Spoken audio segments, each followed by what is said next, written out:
Hi, friends. How are you all doing?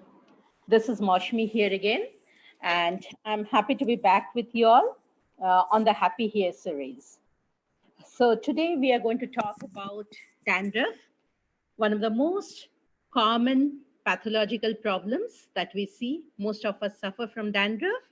So, we are going to talk about dandruff. We are going to talk about acne. Why do we get acne? Of course, there are many reasons to get acne, but today we'll be talking about acne that comes due to dandruff. Most of the acne that you see is because of dandruff. So, now what is dandruff? Dandruff, you see dandruff as flaky skin coming out of the scalp. And it can be of two types. It can be a dry dandruff and it can be a wet dandruff. So most of the time you see the flakes falling on the shoulders, on the eyebrows, sometimes for men on the mush or on the beard or on the back. And for women, they can have them on the upper arms and all. And for dry dandruff, the skin is dry, the flakes fall off. For wet dandruff, you'll see a wet sort of residue on your scalp. When you touch it, it's sticky. If you just do like this, you'll see some buildup which comes on your fingers. And sometimes you'll see small eruptions, cyst-like eruption coming on your scalp. Of course, there are many different reasons to get these eruptions. It can be folliculitis, it can be a sticky dandruff, or it might be some other reason. It might be a cystic acne. But most common cases that we see are dandruff. And when the dandruff is new, we call it dandruff. When it is not treated initially, and then it takes a long time and the buildup takes place on the scalp, it's called seborrheic dermatitis. When seborrheic dermatitis is not treated for a long time, very long time, that is the time you need to be careful because it really becomes difficult to treat it when it is late. So if you just go by the term seborrheic dermatitis, I'm just explaining this so that it's easy for you to understand and you can take care in the proper manner for your hair. So what do you mean by the word seborrheic and dermatitis? Derma is skin. So we have skin all over our body. And seborrheic, the word seborrheic means where we have the sebaceous glands. Last time I spoke about the sebaceous glands, and this glands, they give out an oil called the sebum. I had spoken about the hair which is inside the scalp. It is attached to the erectile pili and then to the sebaceous glands, which give out an oil, a protective oil for our skin, for our scalp, which is also absorbed by your hair. And this oil is called the sebum. So all the areas which have the sebaceous glands in it, that is the skin, and all the areas which have more of sebaceous glands, abundant sebaceous glands, those areas are called seborrheic. And which are these areas? These areas are the scalp, the face, and the axillae. Axillae is the center part of the chest. These are the areas which have more of sebaceous glands. And this sebaceous glands actually give up a oil which is called sebum. This sebum is in fact very, very good for our skin, for our hair. It protects the skin from all the external agents, the pollutants, the bacteria and all. And it also keeps the hair moist, it keeps the hair hydrated, it gives the sheen and glow to the hair naturally. Now what happens? Our skin should produce enough amount of sebaceous glands.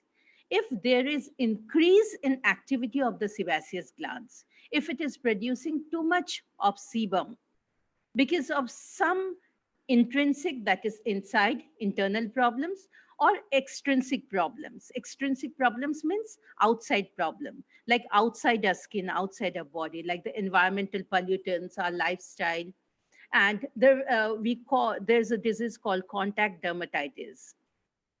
Sometimes we use a lot of hair care products like the hairspray, shampoo, and all this also cause irritation on our hair on the scalp. This is a case of contact dermatitis.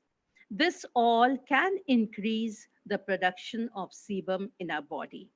As the sebum goes on getting increased, the sebaceous glands, the oil glands, they start becoming bigger and bigger in size. And our body, interestingly, our body is always covered by a layer of microbes. Of course, nowadays we're all talking about COVID, the virus, and all. And these microbes are actually all around us. The bacteria, the yeast, the fungus, the virus, it's all around us. But some of them are harmful, some of them are useful for our body. I'll be talking about one of the most interesting fungus, the yeast, which actually causes the maximum amount of dandruff in our body and on our scalp, that is called Malassezia. Of course, most of the dandruff we see is because of bacteria and this yeast or fungus called Malassezia. And this yeast is very interesting. What it does, it starts eating on the sebaceous glands. It starts eating the sebum, and it causes a degradation in the sebum lipid level. So what happens? The sebum is an oil.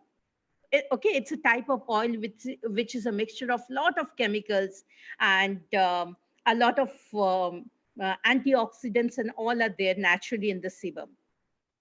And now this yeast called Malassezia, they start eating the saturated fatty acid.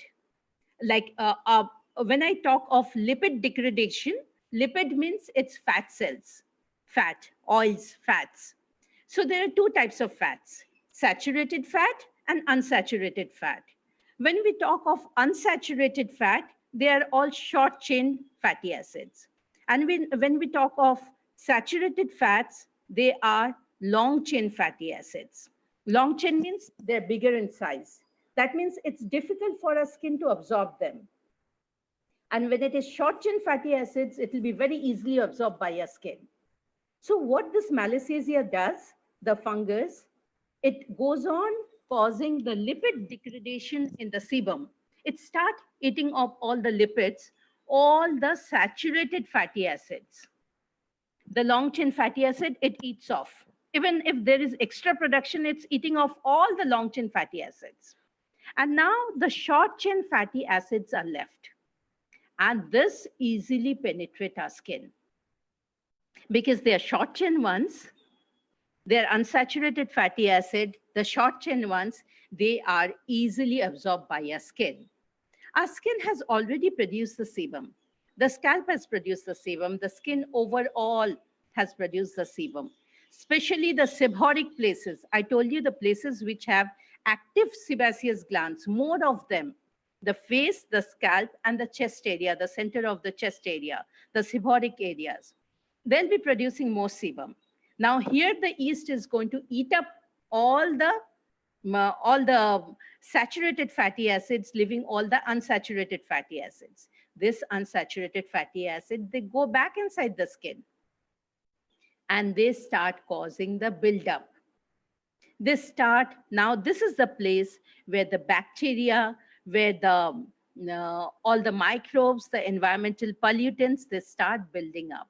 And which place is this? These are nothing but the hair follicles, because the hair follicles have the oil glands, and we have skin all over our body. We have hair all over our body. They might be big, they might be small, but we do have hair all over our body. So all these are the places which get affected, but the seborrheic places get more affected.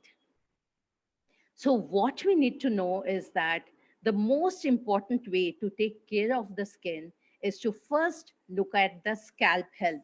Our scalp should be absolutely clean because this is the first and the topmost of the seborrheic places. When we talk of seborrheic places where there are active sebaceous glands, this is the topmost of it. So if you take care of the scalp, if there is a oil buildup, if there is bacterial buildup, if there is yeast buildup, together with that, we go on sweating. When we sweat, we give out a lot of proteins, a lot of amino acids, and these are easily absorbed by all the bacteria and the yeast in our body. They actually feast on them and they start growing inside. They block the follicles. The follicles are blocked, they form small cysts, the eruptions, and that is when we start getting the acne on our forehead. So, if our scalp is clean, the forehead would be clean, number one. It would be absolutely clean. Sometimes you see that around your hairline here, all around the hairline, you get very small cyst. They are called pilar cyst.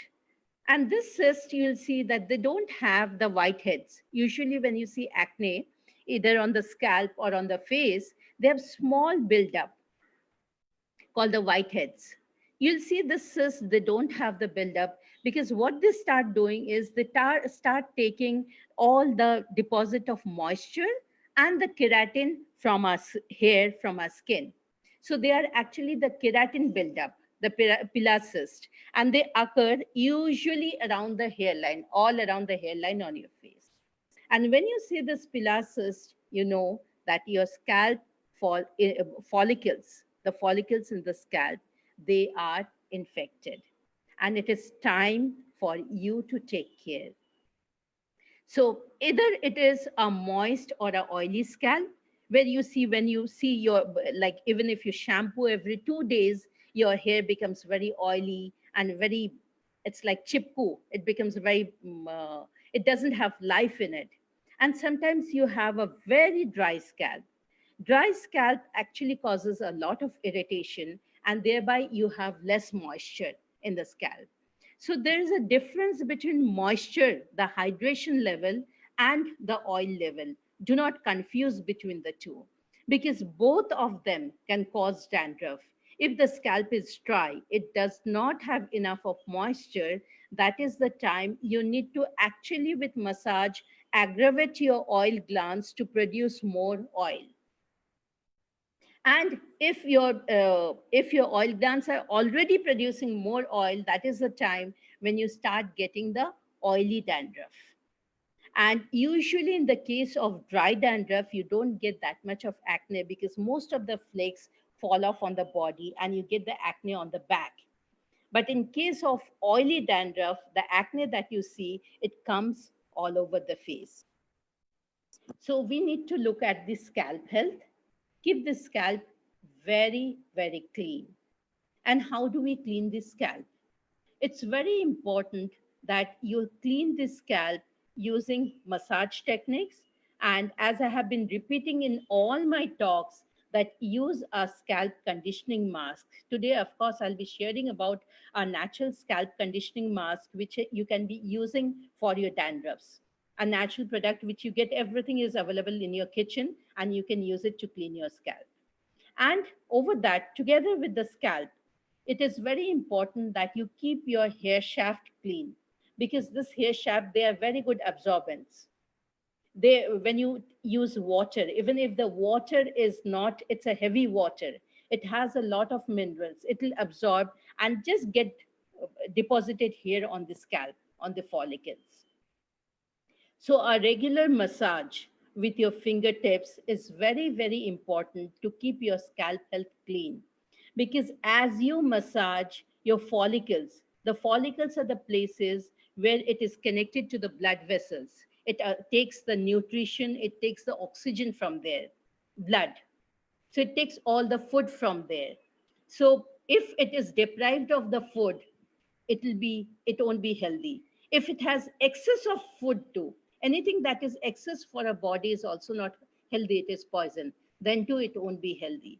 So what is very important is that we have a balanced scalp sebum production, and keep it, as I had been saying last week, keep it in the pH, a bit of acidic pH, so that you can use amla, you can use lemon, you can use musambi juice for, you can use cider vinegar, you can use ginger, which is high in vitamin A too, for your scalp. It's very, very healthy for the scalp, and this will also maintain the pH of the scalp.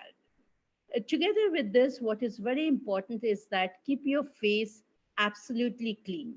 One mistake we do when we have acne on our face is that we go on washing our face, thinking that if we wash our face a number of times, our acne will reduce because the oil is going off. It is not correct. I'm sorry, but it is not correct, because as you go on washing your face, you take off the sebum from your face. And sebum is the protective oil that is there on your face. And it's very important to have a layer of sebum, first to protect your skin, because the skin protects all the internal organs. Next, to protect the skin from all the environmental pollutants, so that they don't attack on your skin and they don't cause degradation on the upper epidermal layer, which is called the stratum corneum. The stratum corneum is the upper epidermal layer, which is protected by the sebum. So if you are washing your face a number of times, the sebum goes off. So it is very important that you give back oil to your skin. Many people think that if you use a lot of oil on your skin, it is bad for your skin. A lot of oil is bad. Oil is not bad for skin. Your skin needs lipids. The first layer is made of lipids. The skin is, it loves fat, so it loves lipids. So give that oil to your skin, because oil balance is very important for your scalp, which is an extension of the facial skin. And it is very important for your face, which is also, a part, and this is where you get it. It's a seborrheic part. And this is where you get the dandruff. And this is where you need to protect it. And also the back, because from the scalp, the dry dandruff, especially the dry dandruff, they fall on the back. The flakes fall on the back, and there this again start creating small eruptions. So if you just keep it very very clean, so that the sebaceous, the buildup does not take place. Because when we talk of the buildup, it's a buildup of bacteria, it's a buildup of sweat, it's a buildup of dust and all, and slowly it becomes cystic, and then the cyst is formed, then you'll find the pus in it. And that is the time when it becomes difficult for us to take it out, because as it breaks, it starts spreading and affecting other areas. So what we should do is that we should ensure a healthy balance of oil on the face, a healthy balance of oil on the scalp. This can be by massage, this can be by giving external oil externally. And when you give oil externally, ensure that you massage the oil well into your skin, so that it is absorbed well. And the best way to give it, as I told you, together with the oil, use a little bit of water. Water will give the hydration, and oil will give the nourishment and the protection. So now I'm going to share with you a very natural and healthy mask for your scalp, which you can do at home. You can take amla, unless I mention otherwise. What I'm talking about, all the herbs or mm, all the greens I'm talking about, it's fresh. So you can take fresh amla with seeds. Seeds are very important because we need to exfoliate the upper layer. If there is infection on the upper layer, we need to exfoliate it, take it out. So you can take about 50 grams of amla, about 30 to 40 neem leaves, fresh neem leaves, about 30 to 40 leaves of hibiscus. Hibiscus is the red flower, Hibiscus rosa sinensis. And when I'm referring to hibiscus leaves, I'm referring to the red flower plant, not the pink or white ones. So because the red ones, they have the higher amount of cellulose. The darker the red in color, the better it is, in better amount of cellulose would be there. So we need that green leaves of the hibiscus plant. And then you make a mixture of the amla, the neem leaves, and the hibiscus leaves, and mix this with okra. Take about 50 grams of okra, cut the top and the bottom part. Okra is lady's finger. Wash it well with water, salt water, and take the okra and mix it with this. Make a very fine blend of amla, hibiscus leaves, neem leaves, and uh, hibiscus, neem leaves, okra, and what did I say? I forgot. And the amla, the seeded amla for the exfoliation and the vitamin C, and apply it on your scalp. Keep it for about 1.5 hours. If you have dry dandruff, apply it all throughout your hair length. And the amount I told you is for about shoulder length hair. So depending on the length of your hair, you can change the amount, I mean, as per the requirement. So apply, if you have dry dandruff, apply it all over the hair for protection. And if you have wet dandruff, you can just apply it on the scalp. Keep it for 1.5 hours, then lightly scrub and wash it off with water, normal bathing water. And at night, you can apply oil. Even if you have a oily scalp, please apply oil at night and massage very well. And the next day morning, you can shampoo it off. And while shampooing it off, it is very important that you shampoo it off as per the instruction given. You massage, take small amount of shampoo, massage it well on your scalp and the other areas as per the Marma massage, because it's important to clean your hair shaft too. Because when you use the conditioning mask, it will take off the debris from the scalp, and this might remain stuck on your hair shafts. So when you shampoo it off, then it will come out with that, with the shampoo. So then shampoo well, and then you will have, if you go on following this for about mm, 4 to 5 weeks, within 4 to 5 weeks, you will see your scalp will get clean. And this is the okra one that I told you just now, the okra mask. It is good for dry dandruff as well as the wet dandruff. It actually takes care of both the dandruff. The neem is going to work on, it's a very good antimicrobial, and okra is a very good humectant. It's going to protect the scalp, and also give the hydration to the scalp. So if you go on doing this, your hair would be protected and you'd have a lovely hair without any dandruff. And if you do not have dandruff, trust me, you are actually taking off, eradicating the acne from your face. So have a lovely evening. Thank you so much. And if you have any queries, you can write here on the box, in the chat box of IRA, the Facebook page of IRA, or you can write back to me at info@mrlq.com. And thank you so much. Stay connected, and we'll come back next week with another important aspect of acne, and why do we get acne and how do we treat acne. Thank you and have a great evening. Thank you.